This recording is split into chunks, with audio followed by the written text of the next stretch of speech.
안녕하세요. 저는 30대 후반의 여성이자 이제 겨우 2살이 된 딸아이의 엄마이기도 합니다.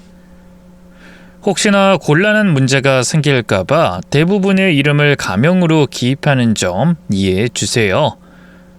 그래도 이야기는 모두 객관적인 사실만 이야기하는 거니 꼭 끝까지 함께 들어주시면 좋겠습니다. 남편과는 연애만 2년을 하다가 결혼을 결심했었어요. 당시 여동생과 어머니와 함께 살면서 힘든 환경에도 열심히 사는 모습에 반하게 됐죠. 보통 상대를 택할 때 자신에게 없는 것에 끌리기 마련인데 제게 없는 것은 가족이었기에 유독 사이가 좋은 그 모습이 좋았던 겁니다. 하지만 결혼하고 1년이 지났을 때 가족과 사이가 좋은 게 제겐 그리 좋은 게 아니라는 걸 깨닫게 됐죠. 왜냐하면 그 가족 사이에 제가 끼어들 수 없었기 때문이었어요. 남편이 어떤 잘못을 해도 모두가 감싸줬고 저는 아니었습니다. 사실상 그 사람들에게 외부인이나 다름없었던 거죠. 그걸 처음으로 깨닫게 된 것은 남편의 실직 때문이었습니다. 원인은 음주운전이었고요. 음주가 왜? 뭐 어때서 하는 분들도 있겠지만 남편의 직업이 운전기사였기 때문에 그건 최악의 선택이었던 겁니다.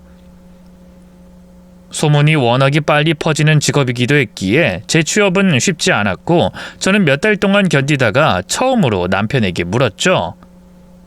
여보, 이제 앞으로 어쩔 거야? 다른 일을 찾아봐야 하는 거 아니야? 그럼 뭐 트럭이라도 몰고 다니라는 거야? 할 수 있으면 해야지. 당신 능력 되잖아. 운전에 관련된 거라면 자격증도 다 있다며. 실제로 남편은 군대부터 운전병으로 시작해서 버스나 특수화물을 몰 수 있는 자격증을 가지고 있었어요. 그러니 방법을 좀 바꿔서 다른 직종을 택하라고 권유를 했던 거죠. 하지만 곁에서 그걸 들은 시어머니의 표정은 좋지 않았습니다. 새아가, 너는 네 남편이 먼지 구덩이에서 트럭이나 몰았으면 하는 거니? 아니요, 어머님. 그런 뜻이 아니라 사실 남들은 그거 자격증 없어서 하고 싶어도 못하는데 그게 어때서요? 트럭도 돈도 잘 벌고. 나 우리 아들 그런 곳에서 일하는 거 못 본다. 그래도 이전에 모셨던 분들은 대단한 분들이었어. 그래서 제대로 양복 입고 다니면서 외제차만 몰았었고. 그런데 그걸 말이라고 해? 하지만 이 소문이라는 게 그런 곳은 엄청 빠르잖아요. 음주운전으로 잘린 건데 다시 비슷한 곳에 들어가서 일하는 건 불가능에 가깝죠. 그거야 무능한 것들이나 해당하는 거고 우리 아들은 아니야. 운전을 얼마나 잘하는데 실력 있고 인물도 되고 운전이야 말할 것도 없는 우리 아들은 어디라도 뽑아가지 못해 안달일 거고. 그러니 네가 좀 수고스러워도 생활비는 좀 도맡아라. 간호사 돈 잘 벌잖아. 그 정도도 못해? 가족이 어려울 때 돕는 게 가족이 할 일 아니니? 네? 그리고 말이 나왔으니 하는 말인데 우리 딸 성이 말이야. 취업 준비 중이라고 힘든데 용돈도 좀 넉넉히 주고. 아이 고작 30만 원이 뭐야? 나중에 잘 되면 어련히 잘할까? 가족끼리 그렇게 인색하게 구는 거 아니야. 넉넉하게 줘, 넉넉하게. 그놈의 가족이라는 말은 꼭 이럴 때만 해당을 하더군요. 제가 작은 일에라도 의견을 내면 넌 아무것도 모른다. 우리 문제는 우리가 알아서 한다 라면서 끼어들지도 못하게 하면서 자신들이 불리해지면 무조건 같은 가족끼리 문제를 나눠야 한다고 하는 겁니다. 물론 저도 그때까지는 남편의 실직에 관해서 큰 불만은 없었어요. 시어머니 말처럼 저는 간호사였고 벌이가 그리 나쁘지 않았기 때문에 몇 달은 괜찮았죠.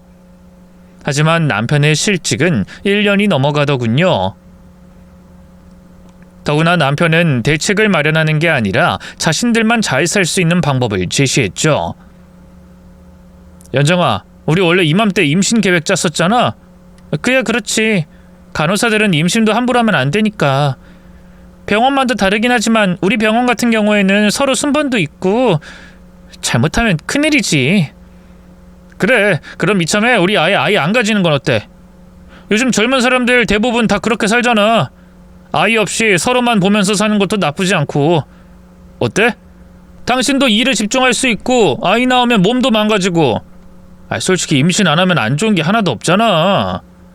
그게 무슨 말이야? 우리 결혼 전부터 계획했던 거잖아. 난 그리고 애 가지고 싶어. 요즘 시대가 바뀌었어. 잘 생각해 보라고. 아이 낳아도 무슨 큰 혜택이 있어? 아니야. 요즘은 애 낳고 끌고 다니면 맘충 소리 듣고 아이 낳는다고 해도 우리한테 효도를 할 수나 있겠어? 지금도 그렇지만 그때도 아무리 노력해도 아파트 하나도 못 사는 시대일 거고 연금도 다 떨어져서 받지도 못해. 오히려 아이를 위해서도 안 낳아주면 감사하다고 할걸? 여보, 지금 당신 실직 때문에 그러는 거야? 지금 말하는 게 얼마나 이기적인 말인지 몰라서 하는 거야? 우리 결혼 계획이었어. 근데 당신 상황 때문에 이런 게 말이 되는 거야? 말이 안 되는 거 알아. 알지만 어쩌라고. 상황이 이렇잖아. 상황이. 나라고 이런 말 하고 싶어서 얼씨구나 좋다 이러고 말하는 것도 아니고. 우리 부부 아니야? 힘들 때 양보도 좀 하고 상황이 안 좋을 땐 배려도 해야지. 그리고 막말로 무슨 임신을 순번 돌아가며 하냐고.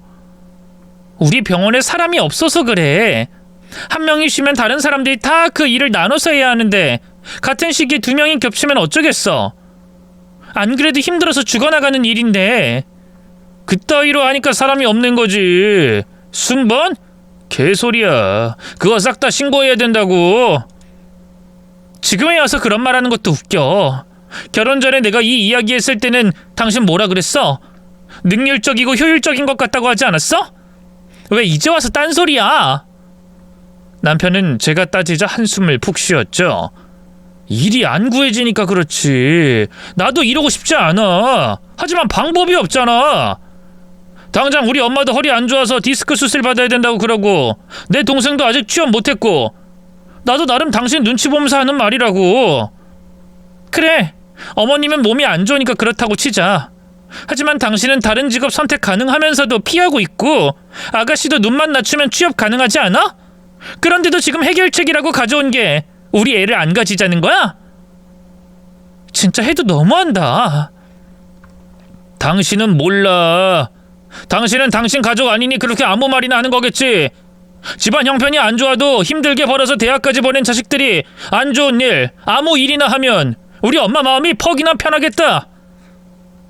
지금 이 상황 당신 가족들에게 대입하면 그런 말 나오겠어? 왜 상황 분리하면 꼭 가족을 걸고 넘어져? 나는 뭐 고아였니? 일찍 돌아가시긴 했어도 나도 충분히 가족들 상황 이해하고 있어. 하지만 아닌 건 아니라고 하는 게 왜?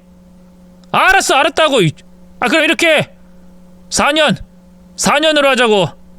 순번 잠깐 미루는 건 할 수 있잖아. 그 사이에 무조건 직업 선택할게. 됐지? 그땐 딴소리 안 하고 먼지 구덩이든 불구덩이든 들어가면 되잖아. 그 정도는 당신도 양보할 수 있지?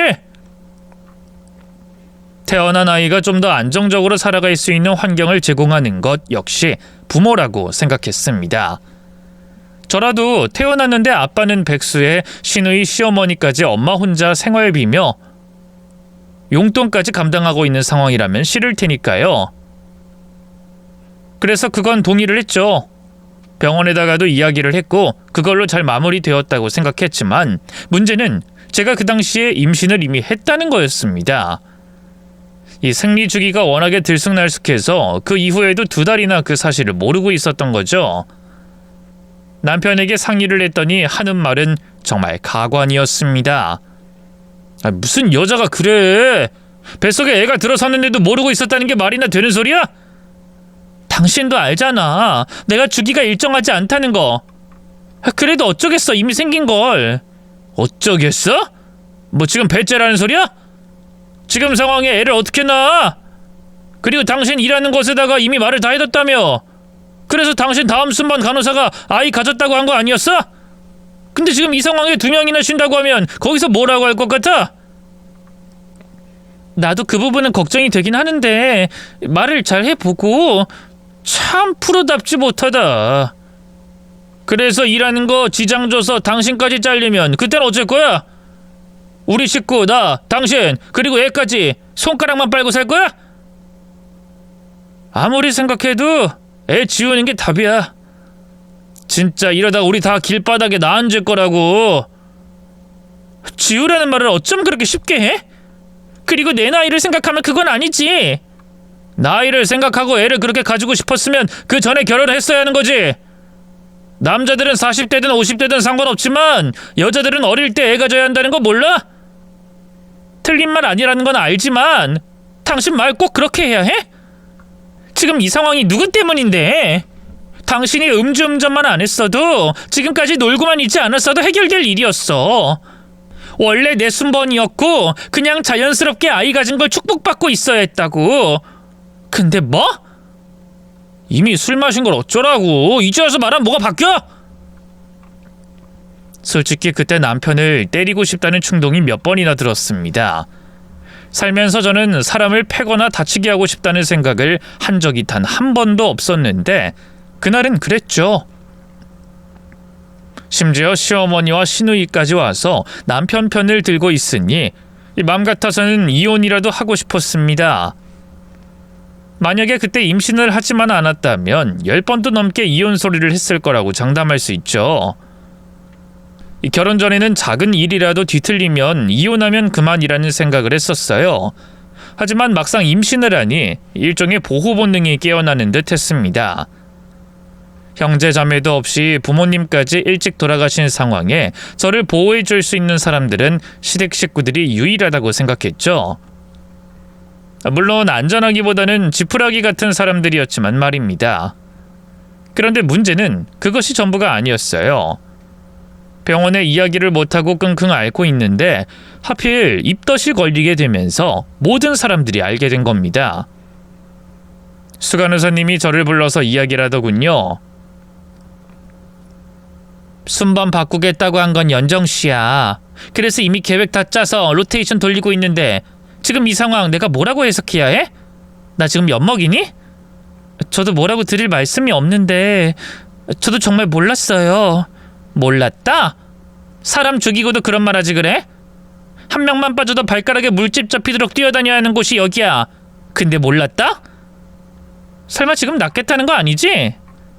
제가 나이가 있다 보니... 야! 지금 내 앞에서 나이 이야기해? 나도 할 수 있다면 둘 셋도 낳았어. 하지만 상황이라는 게 그렇지 못하다는 거 알잖아. 누군 이러고 싶어서 이래? 하지만 우리끼리의 약속이라는 게 있고 그러려면 서로가 잘 지켜야 되는 거 아니야?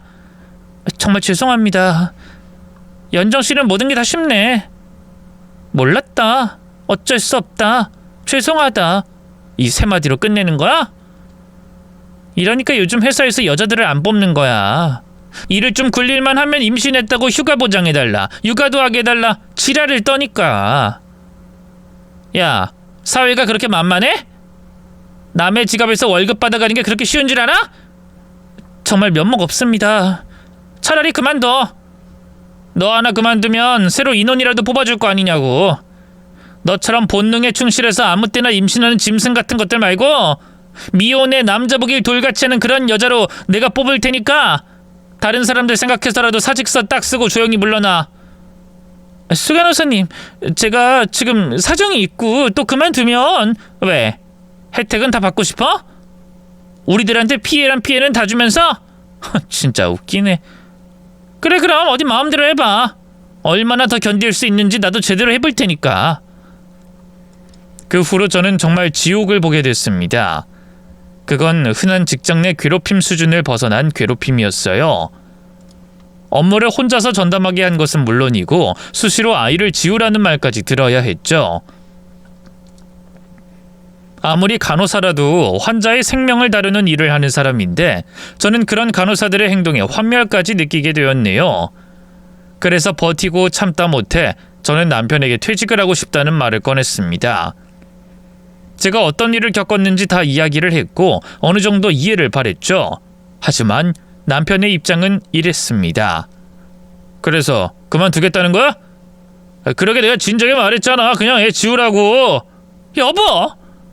객관적인 거 좋아하는 당신이라면 그 정도는 각오한 거 아니야? 내 말이 틀려? 지금 내가 왜 이렇게 됐는데? 나 때문이라고 하고 싶은 거야? 연정아, 아닌 건 아니지. 왜 그게 나 때문이야? 난 이미 말했잖아. 아이 늦게 가지자고. 당신도 동의했고. 물론 애가 갑자기 생긴 거? 그래, 나도 어쩔 수 없다고 봐. 하지만 지금 상황에서 고집 피우는 거 당신뿐이야. 우리 엄마가 손주 빨리 보고 싶다고 했어? 뭐 아님 내가 아이 낳아달라고 보채기를 했어? 아니잖아. 당신이 낳고 싶다며. 근데 힘들다면서 덜컥 일까지 그만두겠다는 게 좀 그렇지 않아? 이 이야기를 전해들은 시어머니도 마찬가지였어요. 새아가, 너 일 그만두고 싶다고 그랬다며? 지금 그걸 말이라고 하니? 지금 제 상황이 좀 그래요, 어머님. 일도 너무 힘들고 동료 간호사들도 저만 보면. 시어머니는 더는 듣기 싫다는 듯 제 말을 끊어버렸죠. 아유, 시끄럽고. 이야기 다 들었다고. 뭐 괴롭히고 일도 몰아주고 업무 제대로 전달도 안 하고 막말도 하고, 맞지? 아유, 그래, 그럴 수 있어. 이 사회생활이라는 게 다 그래.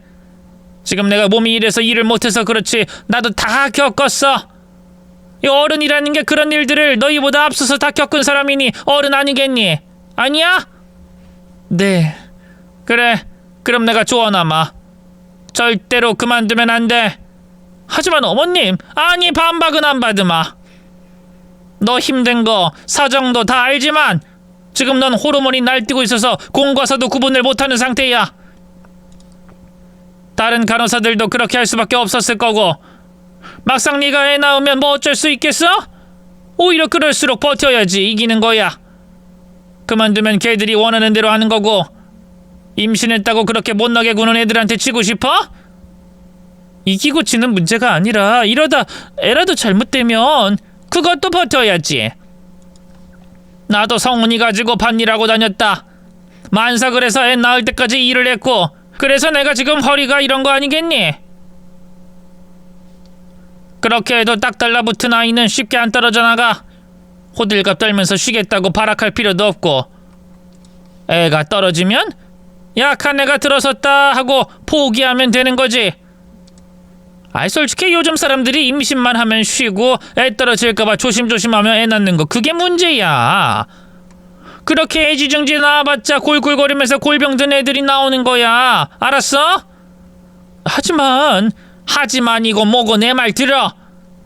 막말을 듣든 뭘 듣든 그냥 한 귀로 듣고 한 귀로 흘리고, 그리고 무엇보다 현실을 봐라. 너 그만두면 당장 우린 어떻게 사니? 성훈이가 최대한 빨리 일 구한다고 하니까 조금만 더 버텨봐. 또 너한테 말은 차마 못했는데 우리 성이 말이다. 아가씨요? 왜요? 취업했어요? 아니, 취업은 아니고 결혼할 남자가 있다고 하더라고. 우리 형편 다 알고 있는 집이지만 시집 갈 때 뭐라도 해줘야 되는 건 아닌가 싶기도 하고, 못해도 이불 며칠은 해줘야지. 가족은 원래 그런 거야. 내 말 무슨 뜻인지 알지? 그날 저는 혼자서 정말 많이 울었습니다. 눈이 퉁퉁 부어서 떠오르는 해를 보는데 지옥 같은 출근을 하는 것보다 이혼을 하는 편이 좋겠다는 생각까지 들었죠. 무조건적인 희생을 강요하는 시댁도 끔찍했고, 저를 벌레 보듯 보는 동료들 생각은 떠올리기도 싫었습니다. 그래서 머릿속으로 계산기를 두드렸고, 퇴직금과 그간 모은 돈으로 어떻게든 버틸 수 있다는 계산이 나오더군요. 그리고 온전히 아이를 위해서 이혼을 결심했습니다. 다음날 바로 사직서를 제출했고, 일주일 뒤부터 인수인계를 하고 있었죠. 모든 인수인계가 끝나면 이혼 서류를 내밀 작정이었습니다. 그런데 어느 날 남편이 뛸 듯이 기뻐하면서 제게 취업을 했다고 말하더군요. 여보, 이제 다 됐어. 나 취업했다고. 더구나 연봉도 이전 회사보다 훨씬 높아. 아, 그래? 왜 반응이 그래? 안 좋아? 이제 취업도 했다니까? 저는 깊게 숨을 들이쉬고 말했습니다. 잘 됐네. 근데 나랑은 이혼해. 뭐? 그게 갑자기 무슨 소리야? 이혼이라니. 나 더는 못 견딜 것 같아서 이미 사직서 냈어. 그리고 인원 새로 뽑아서 인수인계 중이고. 당신도 당신 어머니도 내가 일 그만두는 거 싫어하니 이쯤 하자고. 오래 생각하고 내린 결론이야. 제 말에 남편은 제 손을 잡더군요. 여보, 잘됐다. 아무래도 말하려고 했어. 일 그만두라고. 엄마도 그렇게 하라고 하셨고. 뭐? 지금 그 말 진심이야? 그럼 진심이지. 우리 엄마 불러와? 이혼 소리 듣고 성급하게 말하는 게 아니야. 이건 이미 취업한 시점에 다 생각한 거야. 저번 주에 면접 봤을 때 분위기만 확인하고 바로 우리 엄마한테 이야기했어. 그런 지옥 같은 곳에 당신이랑 내 아이 더는 두고 싶지 않다고. 우리 엄마도 당연히 찬성했고. 연정아, 내가 몇 번을 말해. 이 상황 때문에 그랬던 거라고. 나도 그렇지만 엄마도 진심 아니었을 거야. 엄마 그때 당신한테 뭐라고 하고 마음 아파하셨어. 나나 우리 엄마 그리고 성희도 상황 때문에 그랬던 거야. 정말로. 하지만 이제야 겨우 취업했는데 그만둬도 된다는 거야? 그게 무슨 상관이야. 내 아이를 위해서 엄마를 쉬게 하겠다는데. 예전에 내가 막말하고 아이 지우라고 한 거 상처받았다면 정말 미안해. 하지만 그게 진심은 아니었어. 그러니까 일 당장 그만둬.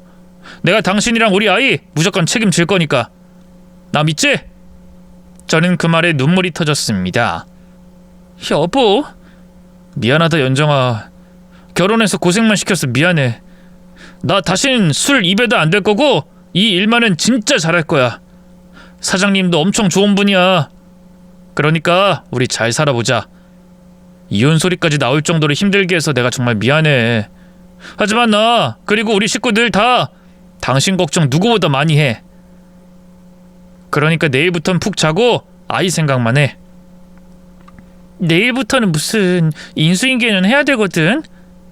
빌어먹을 인간들한테 예의까지 차려야 해? 내가 확 가서 우리 엄마랑 병원 엎어줄까? 애 가진 게 뭐라고. 지들은 노력해서 병원 다니면서 겨우 가지니까 심통이 난 거지. 그런 것들은 가만히 두면 안 돼. 아주 굳거리 자진몰이 장단으로 두드려 패야 된다고. 됐거든. 아니야. 진짜 내가 확 가서 엎어줄게. 우리 엄마 허리 아파도 머리채는 기가 막히게 잡아. 처음으로 제 편을 들어주니 주책 없이 또 눈물이 나더군요. 그때 제가 바란 것은 많은 게 아니라는 걸 알게 됐습니다. 그저 제 편이 되어줄 가족들을 가지는 거였죠. 그리고 실제로 시어머니도 그날 제게 바로 사과를 했고 오로지 아이를 위해서 안정을 취하라고 하셨습니다. 남편 말이 사실이었던 거였어요. 상황 때문에 어쩔 수 없이 저를 내몰았다고 하셨죠. 모든 오해가 풀리니 일도 그렇게 힘들지 않았습니다. 인수인계가 끝나자 본격적으로 남편과 시어머니는 제게 누구보다 관심을 가지기 시작했고요. 남편이 출근하면 시어머니가 바로 오셔서 저희 집 청소를 도맡아 하셨습니다.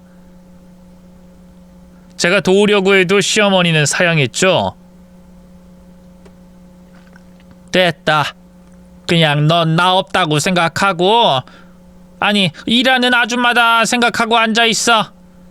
너 입덧이 심해서 내가 이것저것 준비했거든. 이 중에 하나는 괜찮을 거야. 성훈이 가졌을 때 내가 먹던 것들인데 냄새 맡아보고 괜찮으면 말을 해. 네 어머님 감사해요. 감사는 무슨.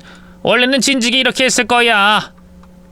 전에도 말했지만 나나 성훈이 모두가 너한테 미안하고 고마워했어. 그러니까 너도 원래 받아야 했을 사랑이라고 생각하렴. 시어머니는 제 머리를 쓰다듬고 이어 말했습니다.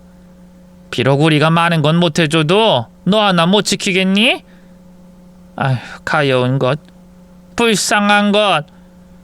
부모님 일찍 돌아가셔서 어디 기댈 곳도 없는데 우리가 너무 무심했다. 앞으로는 날 엄마라고 생각해. 내가 이 몸으로 일은 못해도 너 산후조리까진 끝까지 책임지 마. 알았니? 감사합니다. 시어머니도 시어머니였지만 남편은 한술 더 떠서 제게 잘했습니다. 첫 월급을 받은 이후부터는 매번 손이 꽉 찰 정도로 아이용품을 사왔어요. 아이라는 거 안 낳으면 그만이라고 했던 남편의 모습은 더는 찾을 수 없을 정도였던 겁니다. 거기에 더해서 제가 먹고 싶은 건 시간에 관계없이 무조건 사왔고 퉁퉁 부어오르는 제 다리를 매일 밤 주물러 주기까지 했죠. 지난날 눈물을 흘리며 이혼을 결심했던 게 무색할 정도였습니다. 그렇게 모든 게 완벽했지만 뭔가 모르게 찜찜함이 느껴지는 부분이 하나 있었죠. 바로 남편의 사장님이었습니다. 사실 출근 이후부터 남편은 유독 사장님 이야기를 많이 했었어요. 우리 사장님 진짜 완벽하신 분이거든? 내가 모시면서도 저렇게까지 완벽할 수 있나 싶은 순간이 한두 번도 아니고 매번 오는 게 어렵잖아. 아, 인성이 좋은 분이신가 봐. 아유, 인성은 말할 것도 없지. 배포가 끝내줘. 그리고 아래 일하는 직원들에게도 섬세하게 다 챙겨주시고, 집안에 무슨 일이 있는지도 다 아시고, 회사가 커지는 것도 얼마 안 남았어. 복지 좋지, 월급 빵빵하지. 중소기업이 이 정도니까 사람들이 안 나가고 다 버티잖아. 그래? 근데 당신 말 들어보면 회사가 크지 않은데 운전기사를 두고 있다는 거잖아. 아유, 그건 이유가 있지. 그 교통사고가 있었나봐. 그래서 그때부터 운전을 못 하신대. 원래는 택시를 타고 다녔는데 일이 바빠지니까 직원을 고용하게 된 거고. 내 운전 실력을 보고 바로 즉시 채용. 다른 곳이라면 다 뜯어보고 알아보고 난리를 부렸을 건데 내 인성만 보고 채용한 거라니까. 일도 잘하는데 화끈한 성격까지. 아우, 진짜 평생 모시고 싶어. 그러게, 생각해보니까 당신은 음주운전 문제로 이전 직장에서 잘린 거 알고도 괜찮대? 이해한대. 진짜 대단하시지? 그러네, 진짜 대단하시다. 남자답고. 그렇지, 맞아, 완전 대장부야. 초반에는 이런 칭찬들이 줄을 이뤘습니다. 그렇게까지 존경할 사람이라면 직장에 완벽하게 적응을 했다는 말이니 오히려 저는 걱정을 덜 수 있었고요. 그런데 얼마 안 가서 하필이면 그 사장님이 남자가 아닌 여자였다는 걸 알게 되면서 신경이 쓰이기 시작했죠. 그것도 남편이 자기 카드로 스타킹이며 여성용품을 사면서 걸린 거였어요. 그래서 제가 남편에게 좀 거슬린다고 말을 하자 남편은 발끈했습니다. 내가 여자라는 거 숨겼어? 당신이 이름 듣고 멋대로 착각한 거잖아. 진영이라는 이름이 중성적이라서 착각한 거겠지만 난 하나도 안 숨기고 다 말했고. 근데 뭐가 거슬려? 내가 남자답다고 했을 때도 그냥 말 안 했잖아. 이번에 스타킹 산 거 카드로 안 걸렸으면 당신이 이렇게 말도 안 했을 거고. 내 말이 틀려? 틀려. 뭐 여자한텐 남자답다는 말 안 써? 장부라는 말 안 쓰냐고. 포부도 있고 일에 욕심도 있는 분이라서 그렇게 칭찬한 게 왜 잘못됐어? 그럼 여자는 여자답고 예쁘다고 해야 되는 거야? 그것만 칭찬이라고 할 수 있어? 그야 그럴 수 있지만. 왜? 그럼 내가 사장님이 아니라 사모님이라고 불렀어야 한다는 거야? 그런 말이 아니라 당신이 그렇게 여성 폄하하는 사람인 줄은 몰랐네. 이거 엄연히 성차별적인 발언이야. 여자한테 써야 할 단어가 따로 있어? 아니잖아. 그 사람 인성만 보고 포부도 있고 대장부처럼 멋지다고 말할 수 있는 거 아닌가? 그리고 막말로 내가 여자를 깔보고 낮게 보고 있으면 이 일을 계속할 수 있겠어? 내가 순수하게 존경하는 게 뭐가 나빠? 남편의 말이 틀리진 않았기에 저는 그 부분은 넘어가게 됐습니다. 그 뒤에도 몇 번이나 비슷한 칭찬을 늘어놓긴 해도 신경을 크게 쓰진 않았고요. 이유는 그 사장님이 저희 아이를 위해서 몇 번이나 선물을 보내기도 했기 때문이었죠. 그것도 굉장한 고가의 제품들이었는데 한 번은 수백만 원이나 하는 명품 유모차까지 선물 받게 됐습니다. 남편은 좋아 죽더군요. 이거 봐! 우리 사장님이 통이 엄청 크다니까? 짜잘하게 참치 세트나 보내는 그런 대표들이랑은 급이 다르다고. 우리 애를 위해서 이 정도 쓸 사장님이 어딨어? 이래도 의심해? 이제 의심 안 해. 근데 좀 부담스럽긴 한데 인사라도 따로 드려야 되는 건가? 연정아, 그냥 가만히만 있어. 앞으로 쓸데없는 의심하지 말고. 당신 일할 땐 그런 거 없다가 집에 들어앉으니 헛생각만 하는 거 아닌가 싶다. 그게 무슨 말이야? 이제 의심 안 한다고 했잖아. 또 할 거잖아. 한 번 의심하는 여자들은 다 비슷해. 여자의 촉이니 뭐니 바퀴벌레 더듬이만도 못한 감각으로 의심하고 남편 뒤나 밟고. 그게 다 하는 일이 없으니 그런 거야. 바빠서 미칠 것 같을 때 그런 생각이 들겠어? 할 짓 없으니 막장 드라마만 내리 볼 거고. 머릿속에서 상상하는 것 온갖 추잡한 것들 뿐일 텐데. 이래서 여자들도 일을 해야 해. 무슨 뜻인지는 알겠는데 말이 좀 심하잖아. 스타킹에 여성용품 사는 남편을 보고 한 번 정도 물어볼 수 있는 거지. 내가 또 무슨 의심을 크게 했다고 그래. 나도 말이 그렇다는 거야. 그리고 앞으로 일이 더 바빠질 텐데 당신이 여자네 남자네 신경 쓰는 것도 싫고. 우리 믿음으로 좀 살자. 어? 나 앞으로 출장도 다녀야 하고 부딪힐 일이 더 많아. 그러니까 당신한테 도와달라고 말하는 것도 있고. 아이, 까놓고 말해서 보답한다고 찾아간다 뭐한다 눈도장 찍으려는 속셈을 내가 모를 줄 알아? 사장님은 내가 아이 있는 것도 알고 결혼한 것도 알아. 그러니까 의심은 절대 하지 마. 알았어? 많이 당황스럽긴 했습니다. 이 보답이라는 것도 눈도장의 목적이 아니었고 정말 부담스러워서 그렇게 말한 건데 남편은 그걸 의심이라고 생각하는 듯 했죠.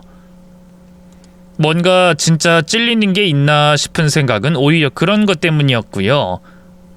그럼에도 출산일이 가까워지니 저는 더는 신경을 쓰진 않았습니다.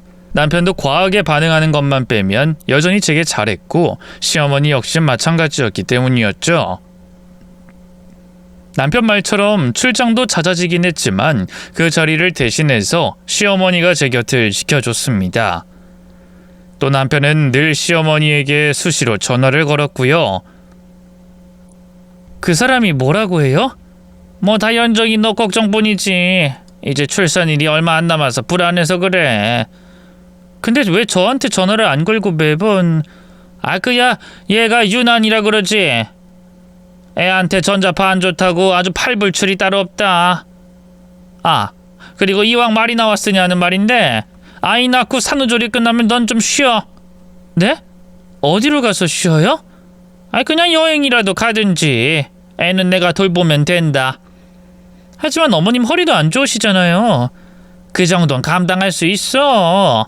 성훈이 그 녀석이 너 임신 막 하고 그런 행동 보인 게 아직도 마음에 걸리는지 너한테 휴가처럼 쉬게 해주고 싶다 그러더라. 당장의 생활비나 성희 결혼 문제는 성훈이가 알아서 다 할 거라니까 넌 퇴직금 받은 걸로 좀 쉬면 어떠니? 그래도 애 낳고 어떻게 저 혼자 떨어져 있어요. 아이는 엄마가 돌봐야 하는 건데. 어차피 어릴 때 기억도 못해. 우리 집 식구들 못 믿어? 그저 너 하나 편안하게 만들겠다고 이렇게 노력을 하는데. 아이? 우린 말이다. 아이보다는 연정이 네가 더 중요한 사람들이야. 말씀만이라도 감사해요. 이렇게까지 저를 생각해 주실 줄은 몰랐어요. 안다니 다행이다. 하지만 그냥 빈말 아니야. 나중에 애 키우면 정신없어. 성훈이 지 몫을 열심히 하고 있고 나도 수술 전까지 돌봐줄 테니까 몇 개월만이라도 훌훌 떠나도 된다. 알았어? 나중엔 하고 싶어도 못해. 아이 있으면 어디 가고 싶어도 못 가고 그저 발목 붙들려서 살아야 하는 거 내가 누구보다 더 잘한다. 그러니 고집 피우지 말고 그렇게 해. 산후조리를 해주는 것도 감동이었지만 여행까지 다녀오라고 할 줄은 정말 몰랐습니다. 정말이지 이런 시집살이라면 100번이라도 더 하겠다는 생각이 들었고 저를 친딸처럼 생각하는 게 맞구나 하는 확신도 생겼죠. 그렇게 저는 하루하루 행복해하며 출산일을 기다렸어요. 그런데 출산 예정일보다 일주일 먼저 진통이 오면서 문제가 생기게 됐습니다. 하필이면 남편이 출장을 간 사이에 아이를 낳게 된 거였죠. 거기에 더해서 출혈이 심했던 탓에 병원에 입원까지 해야 했고요. 헌데 시어머니는 바로 그 부분이 마음에 들지 않았던 겁니다. 아직도 병원에서 퇴원은 안 된다니? 넌 그렇다고 쳐도 애는 괜찮잖아. 그야 그렇지만 그래도 혹시 모르니까 검사도 좀 하고 아이도 보통은 같이 퇴원을 하죠. 그 사람도 아직 안 왔고. 갑자기 이게 무슨 일이야? 급해서 나온 건 어쩔 수 없지만 이렇게 몸이 약해서야. 얼른 산후조리부터 해야지. 병원 밥 먹어봤자 몸이 나아지겠니? 너도 알잖니. 그저 돈 잡아먹으려고 환자를 붙들고 놔주질 않는 곳 아니니. 그건 아니고 제가 출혈이 심해서 그래요. 빈혈도 있고. 됐다. 내가 다 알아서 해준다니까. 무슨 병원에 의지를 해. 그냥 가자. 산후조리 해주려고 내가 얼마나 많이 준비했는지 알아? 네? 그래도 병원에서 퇴원은 무리라고. 그럼 마음대로 해라. 전직 간호사라 그런지 너무 양약을 맹신하는 것 같아. 그저 따뜻한 집에서 보살핌 받는 게 최고인 줄도 모르고. 어쨌든 내가 속이 상하니까 이만 집에 가보마. 성훈이가 데리러 오면 그때는 집으로 바로 와라. 그때 저는 그런 시어머니의 반응이 이해가 되진 않았어요. 산후조리하는 게 쉬운 일도 아닌데 왜 그걸 못해서 안달을 하는 건지도 모르겠고, 오히려 병원에 있으면 덜 고생하니 좋지 않을까 싶기도 했죠. 물론 저를 위해서 다 준비를 하셨다는 걸 못하게 되니 속상할 수 있다고는 생각은 했습니다. 그래서 저는 고민 끝에 퇴원을 하기로 마음먹었죠. 몸이 좋지 않았지만 쉬면서 몸조리를 하고 추후에 병원을 오가며 다시 검사를 받을 생각이었던 겁니다. 비록 남편이 아직 오진 않았지만 그래도 제 퇴원을 누구보다 반길 시어머니를 위해서 서둘러서 병원을 나왔어요. 그런데 시댁에 도착하니 남편의 차가 있는 겁니다. 벌써 돌아왔나? 이틀 뒤에나 올 수 있다더니 혹시 사장님이 사정을 알고 보내준 건가? 저는 속으로 생각하면서 빌라를 천천히 올라갔죠. 그런데 살짝 열린 현관문으로 시어머니와 남편 그리고 시누이의 목소리가 흘러나오더군요. 아이는 깊게 잠든 상태였고 저는 현관문 옆으로 가서 귀를 기울였습니다. 그런데 시어머니의 목소리가 엄청 크게 들렸죠. 걱정할 거 하나 없다고 몇 번을 말해 아들. 엄마가 애만 뺏어서 쫓아내줄게. 저는 너무 놀라서 손이 자동으로 떨렸습니다. 근데 그때 남편이 한숨을 쉬더군요. 이혼하면 애는 엄마 쪽으로 갈 확률이 높다고 하잖아. 변호사님이 그렇게 말했다니까. 걱정 말라고 몇 번을 말해. 엄마가 그것도 다 방법을 생각해놨지. 걔 산후조리 끝내면 어디 멀리 보내기로 했다. 그럼 아이 혼자 두고 애미가 도망쳤다고 말할 수 있어. 아이 태어나자마자 여행이나 다니는 여자한테 양육권은 줄 것 같니? 한국법이 아무리 불러도 그건 아니지. 우리만 입 맞추고 모르쇠 하면 지들이 뭘 할 수 있겠어? 진짜 그럴까? 근데 여행 간 걸 어떻게 증명해? 남편의 물음에 시누이가 끼어들어 대답했죠. 카드 쓰잖아. 요즘에 그게 숨긴다고 숨겨져? 애는 여기 있는데 저기서 카드 쓰면서 펑펑 놀고 그러면 다 찍히는 거지. 혼자서 아무리 억울하다고 뭐라고 해도 증거 있어? 우리 엄마가 여행 보낸 증거 있냐고. 세상 어떤 시댁에서 애 낳고 여행을 다녀오라고 해. 그 부분은 우리가 알아서 할 테니 오빠가 할 일은 딱 하나야. 그 사장 마음 확실하게 잡는 거. 야 걱정 마. 그 여자는 이미 나한테 빠졌거든. 돈 많은 이혼녀 꼬시는 게 어려운 것도 아니잖아. 그저 속사정을 좀 들어주고 공감해주고 여자들이 공감하는 거에 미치거든. 거기다 우리 애 이야기 한번 하면 손을 발발 떨면서 돈을 못 줘서 안달이고. 장난감이며 뭐며 다 사장님이 사준 거 아니야. 그것도 한두 푼 하는 것도 아닌걸. 진짜지? 그럼 나 진짜 결혼 준비 엄청나게 할 거야. 혼수도 해간다고 말한다. 야 해. 오빠 능력 있지. 이제 새언니도 능력 넘치는 사람이 들어올 텐데 남의 똥이나 닦아주는 전직 간호사 새언니랑 비교는 할 수 있겠어? 다들 말실수나 조심해. 난 아내를 교통사고로 잃었고 자식만 내가 키우는 거야. 그러니까 출생신고부터 날짜 계산 잘 해야 하고. 뒤이어 시어머니가 깔깔거리며 웃는 소리가 들렸어요. 누구 아들인지 이렇게 야무지고 똑똑할까? 엄마 아들이지. 우린 이제 이런 구질구질한 생활 싹 정리하는 거야. 성희도 제대로 결혼시키고 엄마도 허리수술 받고 난 애 키우면서 꿀 빨면서 살면 되는 거고. 저는 다리에 힘이 풀리는 걸 겨우 막으며 아이를 안고 그대로 그 빌라를 빠져나왔습니다. 그리고 이를 악물고 몇 블록 떨어진 곳까지 가서야 앉아서 호흡을 가다듬었죠. 상황을 정리하니 남편은 취업을 하는 동시에 유부남이 아니라 아이를 혼자 키우는 남자인 척을 한 것 같았습니다. 일전에 사장님 역시 교통사고로 운전을 못한다는 소리를 들었으니 그걸로 공감대를 형성한 게 확실했죠. 그러는 사이 두 사람 사이는 연인으로 발전을 한 거고 실제로 저와 이혼을 해야 되는 상황이 된 겁니다. 아이가 있다고 했으니 모든 계획은 출산 이후로 맞춰진 거였을 테고요. 그렇게 산후조리가 끝난 뒤에 제가 여행을 갔다면 그걸 구실로 이혼을 요구하려고 했던 겁니다. 즉, 시댁 식구 모두가 제 아이를 빼앗으려고 그간 그렇게 잘하려고 했던 거였고요. 분노로 온몸이 떨리면서 잠든 아이를 보니 서러움이 밀려들었습니다. 솔직히 앞으로 뭘 어떻게 해야 할지 감도 제대로 잡히지 않더군요. 힘든 법정 싸움이 시작될 테고 저는 갓난아이를 데리고 불륜 증거까지 잡아야 했습니다. 그러니 제 입장에서는 너무 막막했죠. 헌데 그와 동시에 떠오르는 사람이 하나 있었어요. 남편이 매일 칭찬하던 그 사장님 말입니다. 의리 있고 대장부처럼 성격이 화끈하고 인품까지 훌륭하다는 그분 말이죠. 비록 일부분의 이야기뿐이었지만 어쨌든 시댁 식구들은 그 사람에게도 거짓말을 하고 있는 것으로 보이니 도움을 받을 수 있을지도 모른다는 생각이 들었습니다. 하지만 만에 하나라도 그 사람이 저를 외면한다면 사태는 걷잡을 수 없을 정도로 불리해질 수도 있었어요. 제가 말을 하는 순간 불륜 증거를 잡는 것은 불가능할 테니까 말이죠. 그래도 저는 일단 회사를 찾아갔습니다. 다행히 남편 말처럼 그리 규모가 있는 회사가 아니라 사장님과 만나는 게 어렵진 않더군요. 문제는 처음 보는 순간 긴장이 될 정도로 위압감이 있는 사람이었다는 거죠. 남자처럼 짧은 머리, 차가울 정도로 무뚝뚝해 보이는 표정까지 말을 거는 힘들 정도였습니다.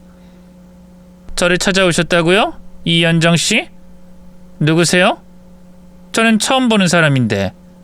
저는 당황해서 말까지 더듬었죠. 그게 제가 그러니까.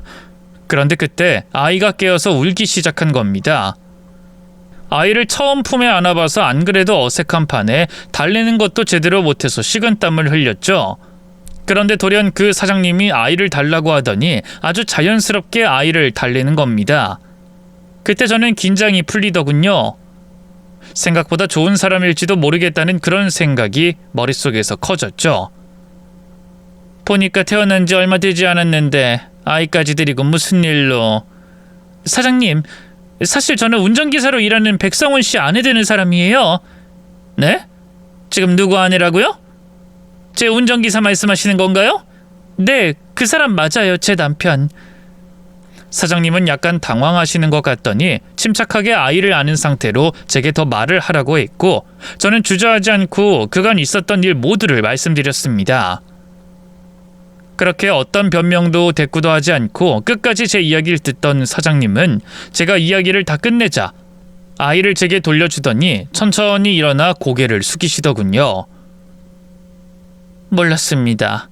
불륜 인정하고요. 정말 죄송합니다. 속이 풀리신다면 때리셔도 좋습니다. 순간 울컥하는 마음도 들었지만 저는 진심으로 이야기를 했죠.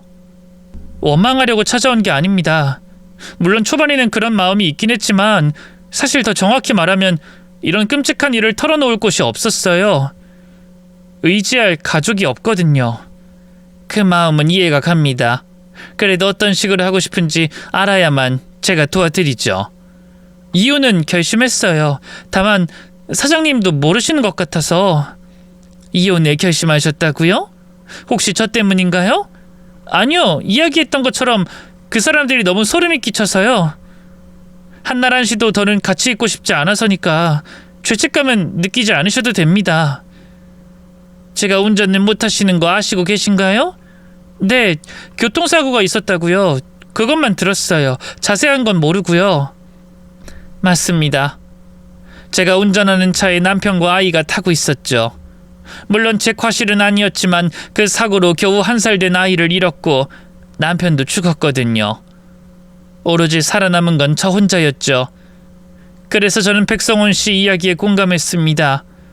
아내가 교통사고로 죽으면서 남긴 아이를 홀로 키운다는 말을 들었거든요. 불륜의 핑계라면 여기까지겠네요. 남편이 혹시 처음부터 노리고... 감싸는 건 아니지만 그건 아닐 겁니다. 음주운전 문제로 제가 질문을 했었는데 그런 사정이 있어서 너무 힘들어서 술을 한 잔 먹은 게 화근이 됐다고 했고 그 이야기 때문에 제 속내를 털어놓게 됐던 거니까요. 어떤 사정이 먼저 그런 말을 꺼내겠습니까? 다시 말해서 남편은 음주운전이라는 자신의 과오를 감추기 위해서 저를 죽은 사람인 척했던 겁니다. 그런데 그 거짓말로 취업에 성공하고 그 일로 사장님과 사이가 가까워지니 제게서 아이만 빼앗고 새 출발을 계획했던 거고요. 물론 전후 사정이 뭐든 간에 그들의 행동은 인간이 아니었죠. 하지만 다 털어놓고 나니 머릿속은 더 복잡해졌습니다. 사장님이 불륜을 인정하긴 했지만 어쨌든 정말 모르는 상황이었고 그걸 기정사실화해서 남편과 이혼에 유리한 입장이 되더라도 결국 사장님 명성에만 흠이 갈 뿐이었죠. 오히려 사장님이 너무 좋은 사람이라서 제 입장 자체가 곤란해지게 된 거였습니다. 일단 이혼하시기로 하셨다니 제가 증거 있는 건 다 드리겠습니다. 저도 책임은 있으니까요. 어디서 언제 만났고 개인적으로 식사하고 데이트한 것은 증거가 다 있거든요. 원하시면 증언도 해드릴 수 있고. 아니요. 그건 사장님이 곤란해지시잖아요. 소문이라는 것도 날 거고 사업할 때 방해도 될 거고. 상간녀 소송까진 절대 안 가겠지만 직장에서 이혼 루머에 오르내리는 거 좋지 않고요. 이혼에 대해서 잘 모르지만 여기저기 불려 다닐 거고 안 좋은 소리도 듣게 될 거고. 제 말에 사장님은 고개를 갸웃하더군요. 지금 저를 걱정하시는 건가요? 저는 어색하게 웃었습니다. 다른 건 몰라도 남편 말처럼 좋은 분이라는 거 알았거든요. 물론 지금 제 상황에 이러는 것도 웃기긴 해요. 제 앞가림도 못하는 주제. 객관적으로는 저도 그렇게 생각합니다. 이혼도 싸움이고 이왕이면 유리한 입지가 좋죠. 지금 옆에 아주 긴 칼을도 있고 튼튼한 방패도 있는데 맨손으로 싸우겠다? 그렇게 말씀하시는 걸 스스로 인지하고 계신 거 맞나요? 심지어 아이까지 데리고 있는데 3대1로 싸우겠다? 어차피 그 집에서 가져올 것도 없어요. 남편 자르실 거잖아요. 그럼 더더욱 없고요. 없는 사람들 이혼은 보통 그래요. 치열하다고 해봤자 거기서 거기고 마음만 다치죠. 그럼 복수라도 하는 건 어때요? 이대로 그냥 물러나면 나중에 후회하니까. 복수요? 네. 잘 사는 게 복수다, 있는 게 마음 편하다 이런 말들 많이 하지만 저는 자신을 위해 싸우는 게 나쁘다는 생각은 안 들어요. 잘 사는 건 그 다음에 해도 되죠. 어때요? 어차피 이혼 소송 대충 할 거면 제대로 엿을 먹이는 게 좋지 않나? 사장님의 계획은 이랬습니다. 일단 뜯어낼 돈이 없으니 빚이라도 지게 하는 게 목표였죠. 저는 아이와 함께 다시 병원으로 들어가고 그 사이에 본인이 남편을 구슬려서 신우이의 결혼 준비를 되도록 빨리 하도록 하겠다는 겁니다. 실제로 사장님은 아주 빠르게 일을 진행시켰어요. 도대체 어떻게 말을 했는지 몰라도 남편과 시어머니는 빚까지 내서 신우이 결혼 준비에 몰두했습니다. 종종 병원에 찾아온 남편 말로는 전세 보증금을 담보로 대출까지 끌었다고 하더군요. 그렇게 최고급의 혼수가 신혼집에 들어갔을 때 사장님은 타이밍에 딱 맞춰서 남편을 해고했습니다. 미래를 약속했던 사람과 틀어지니 한동안은 힘들어서 술만 퍼먹던 남편이 뒤늦게 자신들의 빚이 생각났는지 저를 찾아왔죠. 당신 언제까지 병원에 있을 거야? 얼른 퇴원해! 나 일 그만둬서 다시 구해야 해. 그 전에 진 빚도 그렇고 우리 가족이 다 같이 힘을 내야 될 거 아니야. 간호사들 돈 잘 벌잖아. 의사한테 물어보니까 퇴원해도 될 정도로 회복이 됐다는데 아직도 여기 있는 거 나이롱 아니야? 일? 그럼 나 산후조리는 어쩌고? 지금 그게 문제야? 사정이 있다고 하잖아. 그간 나랑 엄마랑 당신한테 얼마나 잘했어. 이 정도만 해도 우리 할 만큼 다 한 거야. 아이는 엄마가 돌볼 테니까 당신은 돈 벌어. 그래? 그럼 이혼해. 뭐? 지금 말 다 했어? 이혼? 그깟 산후조리 때문에 이혼? 그래, 그깟 산후조리 때문이라고 치자. 아니지, 사실 이혼할 것도 없잖아. 나 교통사고로 죽지 않았어? 죽은 사람한테 왜 빚을 갚아달래? 왜 가족이라고 해? 멀쩡히 산 사람 죽였으면서 이제 무덤 파서 일어나라는 거야, 뭐야? 순간 남편의 눈은 2배로 커졌습니다. 당신 설마 알았어? 그래, 다 알고 있었어. 이혼 기다리느라 병원에 있으면서 아주 푹 쉬었네. 이혼 안 하려고 할 거지? 소송으로 그럼 바로 갈게. 당신이랑 사는 거 한시도 못해. 더럽고 끔찍한 시댁, 본인들 분리할 때만 가족이라고 그러는 것도 역겨웠어. 상황을 파악한 남편은 바로 제 앞에 무릎을 꿇었죠. 여보, 내가 그때 잠깐 정신이 나간 거야. 그냥 취업하려고 잠깐 거짓말한 거고. 근데 그게 사장님한테 먹힐 줄 내가 알았겠어? 나도 그 사람 별로야, 진짜야. 여잔지 남잔지도 모르겠고 당신처럼 예쁘지도 않고. 난 정말 피해자야. 직장 잘릴까봐 정말 억지로. 언니, 욕하지 마. 추하다, 백성은. 언니? 지금 그 여자한테 언니라고 한 거야? 그래, 언니지. 멋지고 돈 많으면 다 언니 아니야? 당신이 이제까지 나한테 싹 다 거짓말했지만 그건 사실이더라. 진짜 멋지고 괜찮은 사람이더라고. 내 애인의 책임감 느낀다면서 글쎄 변호사도 지원해준다고 하더라. 그것도 둘이나. 여보, 연정아, 우리 애를 봐서라도 한 번만, 우리 아이를 봐서 이혼하는 거야. 너 같은 인간한테 아빠 소리 안 하게 하려고. 그니까 내 눈앞에서 꺼져. 불행만 나누는 너희 가족들이랑 빚은 골고루 나눠가지고. 저는 이혼 소송을 바로 진행했습니다. 그러는 사이 취직이 아닌 취집을 선택한 신우이에게도 문제가 터졌더군요. 빚까지 끌었어서 혼수를 마련했다는 걸 그 집에서 알고 이혼을 당하게 됐던 겁니다. 알고 보니 남편과 시어머니만 돈을 쓴 게 아니라 당연히 새언니가 갚아줄 거라고 생각한 신우이가 명품관을 여기저기 들락거렸던 모양이었죠. 결국 쉬쉬하면서 몰래 아르바이트를 해서 메꾸는 것도 잠시. 결국 다 알게 된 겁니다. 그렇게 백수가 된 남편, 허리가 아파서 일 못하는 시어머니, 이혼당한 채 빚만 달고 들어온 시누이까지. 바로 최근엔 빚을 갚으려고 고깃집에서 아르바이트를 하고 있다는 소식도 듣게 됐네요. 반면 저는 이혼 후 아이에게만 집중할 수 있었고 현재는 일도 하고 있습니다. 다시 간호사로 복귀했냐고요? 아닙니다. 사실 사장님의 권유로 그 회사에서 일을 배우게 됐어요. 연봉도 시간으로 따지면 이전 병원을 다닐 때에 비해서 훨씬 좋습니다. 사장님 말로는 별다른 복수를 돕지 못했으니 잘 사는 복수라도 자신이 담당하겠다고 하셨죠. 아이를 홀로 키우는 저를 배려해서 출장이나 야근 업무에서도 배제해주고 다른 부분에서도 아주 많이 배려를 해주셨습니다. 또 함께 일을 하는 동료들도 무척 좋아서 정말 행복하고요. 제 마지막 복수인 잘 먹고 잘 사는 것이 끝까지 잘 될 수 있도록 많은 응원 부탁드리고요. 끝까지 제 한풀이, 제 이야기 들어주신 분들에게도 감사를 전하고 싶네요. 오늘도 좋은 사람들과 함께하는 행복한 시간만이 가득하시길 바랍니다.